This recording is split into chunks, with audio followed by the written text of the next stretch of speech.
자녀를 양육하면서 신앙에 대한 여러 질문들을 종종 받게 됩니다. 저희 아들이 어렸을 적 제게 물었습니다. 아빠는 하나님이 눈에 보여요? 생각해 보니까 저도 저희 아버님께 어렸을 적 여러 번 물어봤던 것 같아요. 그리고 저는 교회와 신학교를 통해서 하나님을 좀 더 알아가면서 이제 알게 됐습니다. 하나님을 본다는 게 어떤 의미인지에 대해서요. 우리는 맛있는 음식을 먹을 때면 맛을 보았다고 합니다. 분명히 맛은 입과 혀로 아는 건데 우리는 맛을 보았다고 표현하죠. 음식 냄새를 맡을 때 우리는 냄새를 맡아 보았다 그러고요. 아기의 볼을 만질 때 아기의 피부를 만져 보았다 그럽니다. 핸드폰을 통해서 자녀의 목소리를 들어 보았고요. 분명히 보는 것은 눈으로, 맛은 혀로, 냄새는 코로, 소리는 귀로 듣는 건데 우리는 모두 본다라고 표현합니다. 먹어보고, 맡아보고, 들어보고, 만져보고. 그러면서 우리는 알게 되죠. 무언가를 안다는 건 보는 거구나. 그리고 그 보는 대상이 이미지면 눈으로, 느낌이면 피부로, 소리면 귀로, 냄새면 코로 보는 거구나. 저희 아들이 아기 학교 다닐 때요. 그때 2살, 3살쯤 됐겠죠. 제 아내가 아들한테 이렇게 얘기했습니다. 하거나 예배 시간에 할 말 있으면 엄마한테 꼭 할 말 있으면 조용히 입에다가 손을 모으고 말하는 거야. 그랬더니 당시 제 아들 혜건이가요. 할 말 있으면 정말 엄마가 말한 대로 입에 손을 모으고요. 엄마 귀가 아니라 엄마 입에다 대고 말하기 시작합니다. 이 아이는 소리가 입에서 나는 걸 알았기 때문에 듣는 것도 입으로 듣는다고 생각한 거예요. 근데 이 아이가 이제 유치원 다닐 때쯤 됐을 때 깨닫게 된 겁니다. 말은 입으로 하고 소리는 귀로 듣는구나. 오늘 말씀 우리에게 이렇게 선언합니다. 같이 한번 읽어볼까요? 시작. 예수께서 이르시되 내 말이 내가 믿으면 하나님의 영광을 보리라 하지 아니하였느냐. 하나님은 믿음으로 보는 줄 믿습니다. 색깔은 눈으로, 소리는 귀로 듣는 것처럼 하나님은 믿음으로 보는 거라고 성경은 말하고 있어요. 그러니 우리는 내 눈으로 보려고 하니, 내 귀로 들으려고 하니 보이지도 들리지도 않는 거죠. 오늘 말씀이 히브리서 11장이 믿음장이라고 하는 말씀에는요, 고난의 걸음걸음마다 하나님을 생생히 보고 하나님과 동행하며 그 고난을 도리어 승리와 신앙의 성숙함으로 걸어갔던 자의 이야기들이 나옵니다. 그렇다면 오늘 말씀을 통해서 말하는 믿음으로 하나님을 본다는 건 과연 우리가 어떻게 하나님을 보는 것일까? 이 말씀을 같이 듣기로 합니다. 우리 첫 번째 메시지부터 같이 읽어보겠습니다. 함께 읽겠습니다. 믿음은 내가 바라는 소원을 믿는 것이 아니라 하나님께서 내게 주신 말씀을 붙드는 겁니다. 이어서 읽겠습니다. 믿음은 바라는 것들의 실상이요 보이지 않는 것들의 증거니. 성경은 증언합니다. 믿음은 바라는 것들의 실상이랍니다. 근데 우리는 종종 여기서 바란다라고 하는 것을 내가 원하는 소원, 나의 신념 이 정도로 오해하곤 합니다. 근데 여기서 바란다는 것은요, 나의 소원이나 신념을 바라는 게 아니고요, 하나님께서 내게 주신 말씀을 붙드는 거예요. 왜냐하면 지금 읽은 이 소위 믿음장, 히브리서 11장 말씀 바로 전까지요, 1장부터 10장까지 성경은 딱 한 가지 주제만 계속 반복해서 강조하고 있거든요. 그 주제는 바로 이것입니다. 예수님만 우리의 구원자요, 예수님만 우리가 소망할 대상이다 라고 하는 것을 1장부터 10장이 반복해서 말해요. 그러다가 11장 들어오자마자 바로 그 첫 절에 결론처럼 이렇게 말합니다. 믿음은 바라는 것들이 실상이에요. 여러분, 그렇다면 여기서 말하는 이 바람이라는 것은 무엇일까요? 내가 바라는 소원이나 신념이 아니라 앞에서 계속 선언했던 예수가 구원자요, 날 위해 십자가에서 죽으시고 부활하신 것을 내가 믿는 순간 바로 그 예수가 말한 그 말이 우리 삶의 실상, 우리의 현실되는 것을 눈으로 보는 것, 그것이 믿음일 줄 믿습니다. 오늘 본문은 이걸 증언하고 있는 거예요. 같이 한번 읽어볼까요? 함께 읽겠습니다. 시작. 믿음으로 그들은 홍해를 육지같이 건넜으나 애굽 사람들은 이것을 시험하다가 빠져 죽었으며. 성경은 이렇게 믿음으로 간자, 바라는 것들을 실상 정말 내 간증으로 경험해봤던 그 사람들에게를 이렇게 말합니다. 출애굽할 때 이스라엘 백성들이 홍해를 육지같이 건넜는데요, 믿음으로랍니다. 뭘 믿었을까요? 우리는 알고 있습니다. 바로 이 사건을 출애굽기 말씀에서는 이렇게 증언합니다. 모세야, 지팡이를 들고 이스라엘 백성들로 하여금 바닷가로 나아가게 하라. 모세가 이 하나님의 말씀을 들었고 이 말씀을 믿었고 순종했더니 물은 갈라져 마른 땅이 된 줄 믿습니다. 우리의 소원은 이렇게 바뀌겠죠.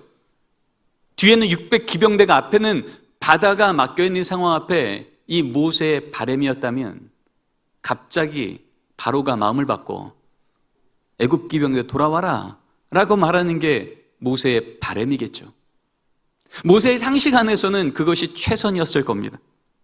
그러니 하나님, 애굽 기병대 돌려보내주시면 감사하겠습니다. 혹은 하나님, 이 홍해를 갈라주시면 한번 걸어가 볼게요 라고 말하는 게 모세의 바람이었을까요? 근데 하나님의 말씀의 방식은 이것과 전혀 달랐습니다. 이스라엘 백성들로 바다 안으로 나아가게 하라. 하나님의 방식은 우리가 하나님 말씀을 믿어 그 바다로 들어가면 거기 길 내어주신 줄 믿습니다. 이게 믿음이라는 거예요. 여기서 우리는 믿음으로 산다는 게 무엇인지에 대한 원리를 발견하게 됩니다. 하나님의 말씀에 우리의 순종에 더했더니 거기는 하나님의 역사가 우리의 실상, 간증이 되는 줄 믿습니다. 이걸 거꾸로 적용하면 어떨까요? 여러분, 여러분이 속해 있는 여러분의 가정에, 여러분의 일터에, 여러분의 공동체에 하나님의 역사가 드러나길 원하십니까? 그렇다면 오늘 말씀을 그대로 적용하십시오. 바로 우리 가정과 일터와 공동체를 위해서 기도할 때마다 하나님께서 주시는 말씀 앞에 순종하십시오. 그럴 때 믿음 있는 자는 바로 하나님의 말씀이 우리의 역사되는 것을 보게 될 줄 믿습니다. 이 원리를 깨달았던 종교개혁자 마틴 루터는요, 이렇게 증언합니다. 같이 한번 읽어볼까요? 성경은 살아있어서 나에게 말을 합니다. 성경은 발이 있어서 나를 쫓아다닙니다. 그리고 성경은 손이 있어서 오늘도 나를 붙잡습니다. 여기서 우린 깨닫게 됩니다. 믿음으로 산다는 건 내가 하나님께 내가 원하는 걸 말하는 게 아니라 하나님께서 내게 말씀하심을 먼저 듣는 거고요. 믿음이라는 건 내가 하나님 말씀을 순종해내는 것이 아니라 하나님께서 나를 하나님의 말씀으로 붙잡아 주시는 것인 줄 믿습니다. 이걸 경험하는 걸 믿음이라고 말하는 거예요. 근데 우리는 종종 이 하나님의 말씀을 붙드는 것을 믿음이라고 하는데 이 말씀을 붙드는 그 순간에도 자꾸 이 말씀 안에 드러난 사람의 위대하심이 우리 눈에 주목이 됩니다. 사람들의 조롱 속에서도 방주를 끝까지 만들었던 노아, 대단하다. 갈 바를 알지 못하고 오직 하나님 말씀만을 의지해 거기까지 간 아브라함이 위대해 보이고요. 바로의 공주의 아들이라 칭함받기를 거절했던 모세가 대단해 보입니다. 근데 조금만 더 생각해 볼까요? 사람들의 조롱과 핍박 속에서도 방주를 끝까지 만들 수 있는 그 열정과 믿음 누가 주셨어요? 하나님이잖아요. 아브라함이 갈 바를 알지 못한 상황에서도 하나님만 붙들고 나아갈 믿음의 용기 누가 주셨냐고요? 하나님이잖아요. 모세에게 이집트 왕자라는 자리를 내려놓는 그 결단력 누가 주셨을까요? 다 하나님이에요. 노아의 열정도 아브라함의 용기도 또 모세의 결단력도 사실은 그들이 해낸 것이 아니라 하나님이 주신 것인 줄 믿습니다. 그래서 믿음은요, 자랑하는 게 아니고요, 감사하는 거고요. 믿음은요, 비교하는 게 아니고요, 응답하는 거예요. 여기서 우리는 두 번째, 오늘 우리에게 주시는 믿음으로 하나님을 보며 고난 가운데서 승리를 경험한다는 것이 무엇인지에 대한 영적 원리를 발견하게 됩니다. 같이 한번 읽어볼까요? 믿음으로 산다는 것은 고난의 한복판에서 새 창조의 하나님을 고백하는 것입니다. 이어서 읽겠습니다. 믿음으로 모든 세계가 하나님의 말씀으로 지어진 줄을 우리가 아나니 보이는 것은 나타난 것으로 말미암아 된 것이 아니니라. 오늘 말씀은 위대한 신앙의 선진들 얘기를 본격적으로 기록합니다. 그런데 그 이야기를 시작하기에 앞서서 한 가지 전제 조건을 말하는데요. 모든 세계가 하나님의 말씀으로 지어진 것을 그들은 믿었다.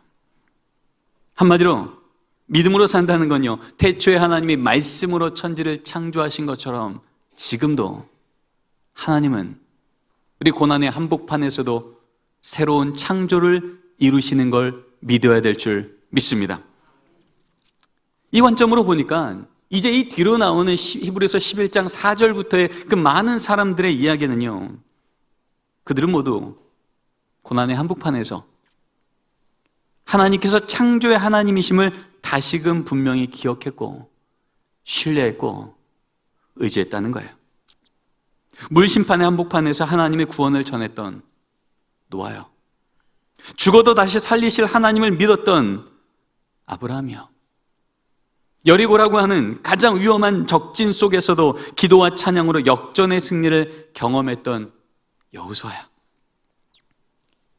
상황이 전도할 만해서, 상황이 찬양할 만해서, 상황이 기도할 만해서 한 것이 아니고요, 그 한복판에도 하나님께서 과거의 말씀으로 천지를 만드셨던 창조 하나님이 지금 이곳에서 살아서서 하나님의 새로운 창조를 일하실 것을 믿었기에 그들은 물심판 속에서도 하나님의 구원을 선포할 수 있었고, 그들은 여리고의 그 가장 위험한 적진 속에서도 7바퀴를 침묵으로 도는 기도를, 나팔을 부는 찬송을 믿음 갖고 해낸 줄 믿습니다. 그들은 모두 고난이라는 살린 걸림돌 속에서 새 창조의 하나님을 바라보았더니요, 이제 더 이상 고난은 믿음의 걸림돌이 아니라 믿음의 디딤돌로 바뀌어 보였습니다. 우리는 고난이라고 말할 때 욥의 고난을 많이 기억합니다. 욥이 고난을 당합니다. 자녀와 재산이 한순간에 무너집니다. 이런 욥에게 친구들이 찾아와서 하나님, 이유 없이 너 그렇게 안 둔다. 혹시 너 하나님 앞에 죄진 거 있니? 회개해. 한 번, 두 번 얘기한 게 아니고요, 욥기서 3장부터 37장까지 그 긴 시간을 친구 셋이 번갈아 가면서 욥에게 회개하라고, 지금 너 고난당하는 거 하나님께 벌 받는 거라고 그렇게 말을 합니다. 이렇게 오랜 시간 욥의 친구들이 말할 때 하나님 한 번도 말씀 안 하시거든요. 그런데 38장에 가면 이제 하나님께서 등장하셔서 41장까지 쉬지도 않고 한 걸음에 한 가지 말씀만 집중적으로 말씀하십니다. 지금까지 욥과 이 친구들이 이 고난 앞에서 그들이 집중했던 건 이 고난이 도대체 어디서 왔을까? 내가 뭘 잘못했을까? 내가 뭘 회개해야 하나님께서 이걸 걷어가실까? 이거였어요. 근데 그랬던 이 욥과 욥의 친구들에게 하나님 나타나셔서 딱 한 가지만 말씀하십니다.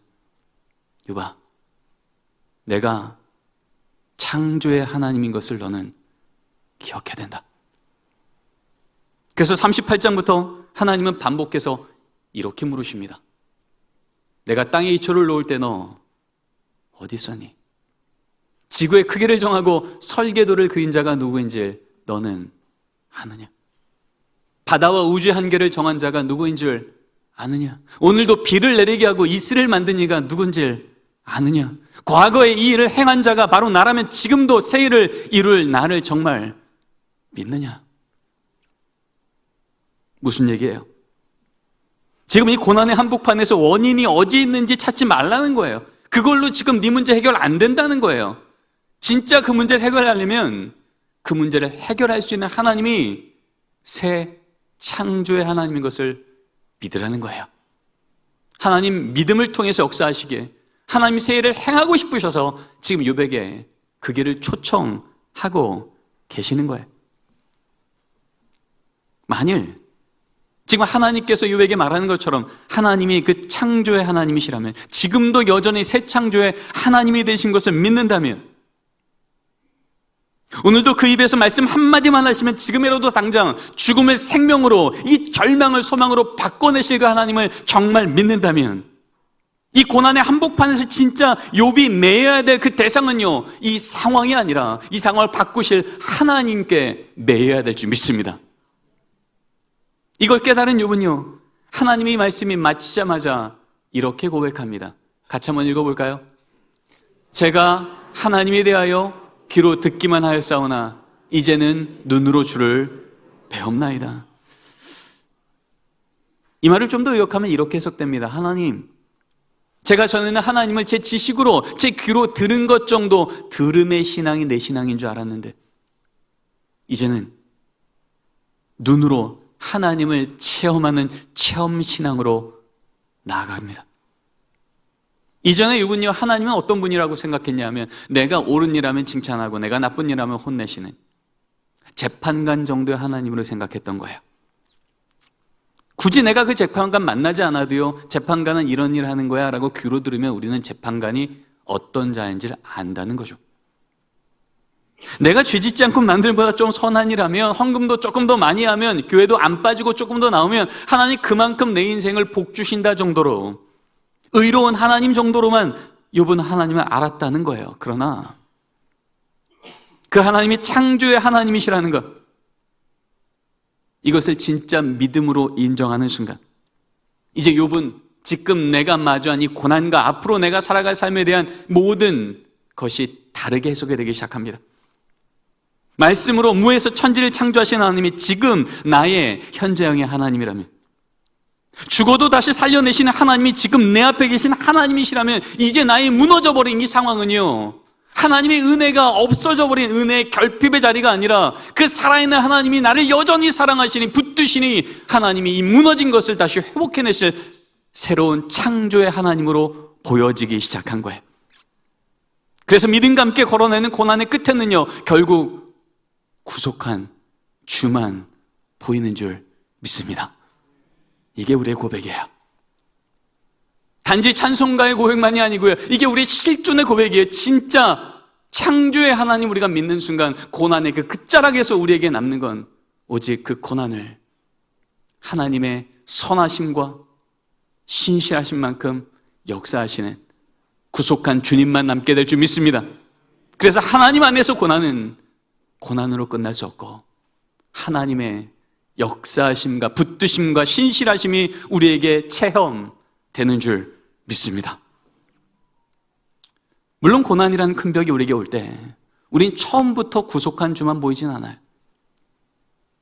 우리에게 먼저 보이는 건 고난이란 큰 벽입니다. 그러니 우리의 기도는 이렇게 시작하죠. 하나님, 이 벽이 뭡니까? 벽 좀 무너뜨려 주세요. 너무 힘들다고요, 하나님. 근데 하나님은요, 이렇게 기도하는 우리 기도 앞에 고난의 벽을 당장 무너뜨리시기보다 고난 안에서 일하기 시작하십니다. 왜냐하면 만약 이 고난이 당장 없어지는 것만이 하나님의 뜻이었다면 이 고난 우리에게 주실 이유가 없었거든요.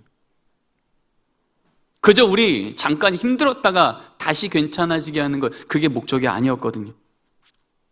그래서 하나님은 고난이라는 벽을 무너뜨리기보다 우리를 벽보다 크게 성장시키십니다. 우리는 벽 무너뜨려달라고 하는데 하나님은요, 우리의 키를 키워주시는 거예요. 이것을 깨달은 기독교 현증가 C.S. 루이스는요, 헤아려 본 슬픔이라고 하는 책을 통해 이렇게 고백합니다. 고통이 찾아왔을 때 내가 쌓아 올린 신앙의 집은 마치 카드로 만든 집처럼 쉽게 무너짐을 봤습니다. 막상 그 재앙이 닥치자 나도 몰랐던 내 신앙의 진짜 민낯을 보게 되었습니다.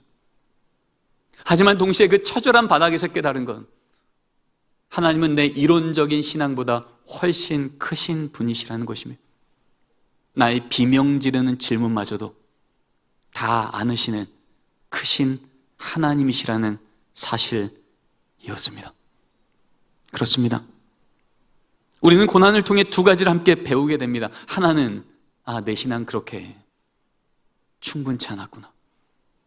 이 정도면 됐지라고 생각했던 내 신앙이 고난 앞에 여지없이 무너지는 걸 우리는 다시 한번 보게 되어지고요. 또 하나는 하나님은 고난 이전에 내가 알고 있던 하나님보다 훨씬 크신 하나님이라는 걸 알게 되는 거예요. 고난을 통해 이 둘을 진심으로 다시 마주하면 마치 풀무 안에서 불순물을 제해지고 거기 정금이 다시 나오는 것처럼 고난은 믿음의 걸림돌이 아니라 믿음의 증명서임을 발견하게 되는 거예요. 그러기에 예수님은 고통 중에 있는 우리에게 다시 말씀하시는 거예요. 내가 길이요 진리요 생명이라고요. 그 고통 때문에 길이 안 보이냐고요? 내가 길이라고요. 그 고통 때문에 생명이 끊어질 것 같냐고요? 내가 생명이라고요. 거기에 그것 때문에 멈춰 있지 말고 도리어 내 오른손 잡고 이 걸음 계속 같이 가자고 말씀하시는 줄 믿습니다.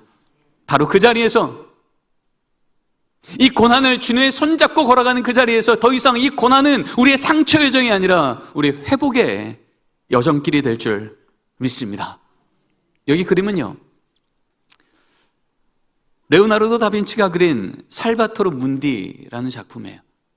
일명 예수님의 초상화라는 작품이죠. 2017년도 뉴욕 크리스티 경미에서 우리 하나로 약 5천억에 팔리게 됩니다. 현존하는 미술작품 단품으로 가장 비싼 작품이에요. 그런데 이 다빈치의 그림 중에서 법적으로 프랑스 국가 소유이기 때문에 팔지는 못하지만 전문인들이 미술시장에서 전례를 바탕으로 가치를 매겨봤더니 이 가장 비싼 5천억짜리 그림의 2배쯤 돼 1조 정도의 가치를 갖는 그림이 있습니다. 이 그림은 성 안나와 성 모자라고 하는 그림입니다. 현재 프랑스 루브르 박물관에 있습니다. 이 그림이 왜 이렇게 높은 가치를 가질까? 많은 전문가들이 얘기합니다. 이 그림은 다빈치가 1501년도에 그림 의뢰를 받아요. 그리고 1519년에서 20년 요 사이에 이제 다빈치가 죽게 된 그때까지 약 20년간을 다빈치가 늘 품에 안고 다니면서 시간 날 때마다 덧칠하고 덧칠하고 덧칠하여 그려낸 작품이거든요. 여러분, 다빈치가 20년 넘게 그 최고의 화가가 20년을 그렇게 덧칠했던 이유는요, 내가 그린 그림이 부족해서가 아니었던 거예요.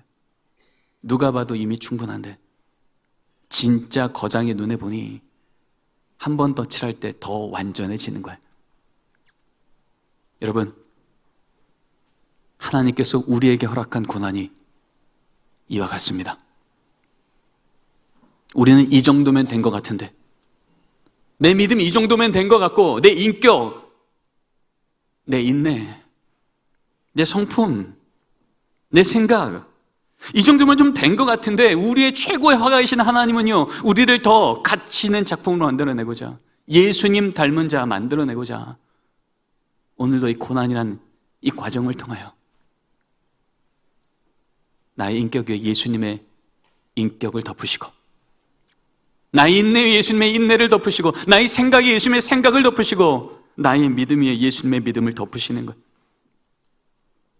여러분 아시죠? 덧칠은요, 먼저 그린 것 없애고 그리는 게 아니에요. 그대로 있는데 그 위에 덮는 거예요. 새 것으로 덮어지는 거예요. 이것이 하나님이 우리를 고난이라는 과정을 통해서 예수님 닮게 만드는 과정이에요. 나 예전 성격이 없어지는 게 아니라 여전히 있어요. 근데 그 위에 예수님의 성품을 덮으시는 거예요. 나의 인내가 여전히 있어요. 근데 그 위에 예수님의 인내를 덮어주시는 거예요. 종교개혁자들은 이런 과정을 성화, sanctification, 예수님의 장성한 분량에 이르도록 성장시키는 과정이라고 말합니다. 우리 모두 알고 있죠? 종교계 의례로 우리 개혁신학에서 모든 하나님의 자녀들은요, justification, 예수님께서 의롭다 하심을 통해서 칭의, 의롭다함을 받은 그 여정으로 믿음은 시작이 됩니다. 그러고 나서 이제 하나님 나라 가는 그 날까지 우리의 평생에 하루도 멈추지 않고 가야 될 여정은요, 성화, sanctification. 1년 전부터 올해가 더 주님을 닮고, 지난주보다 이번 주 주님을 더 닮고, 어제보다 오늘 주님을 더 닮고, 오늘보다 내일을 주님 더 닮아서 내 평생에 가장 주님과 닮은 그 마지막 날, 하나님과 가장 가까운 그 마지막 날, 이제 하나님 나라 들어가는 영화 글로리피케이션, 이것이 하나님이 우리에게 주신 믿음의 여정일 줄 믿습니다. 여러분, 이 여정 가운데 하나님이 고난을 주신 건 우리를 조금 더 하나님이 직접 하나님의 영적인 터치를 통하여서 조금 더 주님 닮아가게. 왜요? 하나님의 우리를 변화시키는 방법은 폭력이 아니라 인격이어서, 그 고난 앞에 다시금 내가 하나님 앞에 무릎을 꿇고, 내 생각을 하나님의 생각보다 낮춰놓고, 나의 계획을 하나님의 계획보다 낮춰놓고, 그래서 하나님이 나의 삶에 하나님의 뜻대로 내 계획과 생각과 방법들을 온전히 바꿔내는 그 자리에서 우리는 주님 닮아가게 된 줄 믿습니다. 근데 모든 사람이 고난 앞에 다 이렇게 성화로 가진 않습니다. 어떤 자들은 이렇게 믿음 안에서 성화로 가지만 어떤 자들은 도리어 이 고난이 우리에게 상처가 됩니다. 그런데 이 차이를 성경은 이렇게 말합니다. 그 고난 한가운데서 뭘 붙들 거냐는 거죠. 마치 건물을 세울 때 똑같이 건물을 세우지만 한 건물은 다림줄, 그것을 기준으로 세우면 세운 것만큼 견고한 건물이 세워지지만, 다림줄이 아니라 내 눈에 보이는 대로 세우면 세운 것만큼 건물은 무너지거든요. 그래서 성경은 믿음으로 산다는 건 고난 중에 우리가 구할 것은 나의 이해가 아니라 하나님께 드리는 기도라고 말합니다. 왜냐하면 기도는 우리의 초점을 내가 보던 것으로부터 하나님이 보시는 것으로 바꾸는 걸 인정하는 거거든요. 기도라고 하는 건 내가 해보려는 것을 내려놓고 하나님이 해주시도록 내 삶의 주도권을 내어드리는 게 기도거든요. 그러면 내 수준만큼 해석되고 내 수준만큼 세워가려던 내 나라는 거기서 멈추고요, 하나님의 능력과 경륜만큼 다시 내 삶에 해석되고 응답되고 빚어질 때 하나님의 영적인 덫은 우리를 조금 더 하나님답게 인도해 가시는 줄 믿습니다. 그래서 야고보서 말씀은 우리에게 이렇게 말씀하십니다. 같이 한번 읽어보겠습니다. 너희 중에 고난당하는 자가 있느냐? 그는 기도할 것이요. 너희 중에 병든 자가 있느냐? 그를 위하여 기도할지니라. 믿음의 기도는 병든 자를 구하느니 주께서 그를 믿으십니까? 우리가 기도할 때 하나님은 비로소 일하시기 시작하는 줄 믿습니다. 물이 쌓여도 홍수가 되고 눈이 쌓여도 태산이 된다면, 여러분, 이 기도가 쌓인 곳에 하나님의 능력과 회복이 언약대로 온전히 임하게 되는 줄 믿습니다. 그래서 진짜 고난 중에 믿음이 있는 자는요, 무엇을 하냐 하면 원망을 멈추고 기도를 하기 시작하는 거예요. 내 생각을 찾기 앞서서 하나님의 뜻을 구하는 거예요. 그래서 진짜 기도하면 기도한 것만큼 지치는 게 아니고요, 기도한 것만큼 다시 살아나는 줄 믿습니다. 오늘 말씀을 정리합니다. 첫째, 믿음은 내가 바라는 소원과 신념을 간절히 구하는 게 아니라 하나님께서 내게 주신 말씀을 붙드는 겁니다. 둘째, 믿음으로 산다는 건 고난의 한복판에서 새 창조의 하나님, 지금도 새 일을 행하실 수 있는 하나님, 죽음도 살려내시고 모든 절망도 소망으로 바꿔내실 하나님을 내가 현재형으로 믿는 겁니다. 그래서 고난은 나의 이해로 해결되지 않고요, 고난을 통치하시는 하나님의 새로운 창조의 손 안에서만 다시 시작될 줄 믿습니다. 일제치하 신사참배가 극에 달했던 1938년도예요. 장례신학대학교 전신인 평양신학교 교장선생님이었던 라부열 목사님, 스테이시 러버츠 목사님은요, 평양신학교 폐교 통보 편지를 학생들에게 한 명 한 명 보내게 됩니다. 폐교한 이유는 딱 하나입니다. 학교를 유지하기 위해서 신사참배 못하겠다는 거예요. 태양신 앞에 무릎을 꿇을 수 없다는 거예요. 그러니 우리 학교 문 닫겠다. 이게 폐교 휴교령 편지였어요. 근데 그 편지가 이렇게 기록됩니다. 우리에게는 여전히 조선교회, 우리 학교, 그리고 우리 모두를 위한 여러분의 기도가 필요합니다. 요즘 우리는 매우 심각한 문제들과 맞닥뜨리고 있습니다. 어쩌면 우리가 학교를 잃게 될지도 모르겠습니다. 하지만 결과적으로 그 어떤 권리를 박탈당한다 한들 결코 태양신의 사당에 절할 수는 없습니다. 그리고 이 편지의 끝은 이렇게 끝납니다. 주께서 통치하십니다. 사랑하는 반포교회 성도 여러분, 믿음과 고난이 만나는 자리에서 우리가 마침내 고백해야 될 마지막 선언은 주께서 여전히 통치하신다는 겁니다. 만일 이 편지의 마지막 문장, 주께서 통치하신다, 이 문장 없이 끝났으면 여러분 어떻게 됐을까요? 너무 애썼는데 거기서 끝입니다. 역사의 슬픔과 핍박이 이랬다라는 기록으로 끝나는 거예요. 여러분, 그렇게 문 닫으면 이제 끝인 겁니다. 근데 그 끝이 주께서 통치하십니다, 이 문장으로 끝나자마자, 이 문장이 고백되자마자 여러분, 이 편지는 이미 태양신을 능히 이기신 하나님, 일제 핍박보다 강력하게 평양신학교와 믿음의 영적 거인들을 지금도 세워 계시는 하나님이 여기 살아계신다 고백하는 이 말씀이 우리에게 선포될 때, 여러분, 그때 휴교됐어도 다시 하나님의 때에 학교 문을 열게 하셨고, 현재 장로신학대학교를 통해서 2,000명의 목회자가 지금도 한국교회가 열방을 세우는 놀라운 하나님의 역사를 우리로 보게 하신 줄 믿습니다.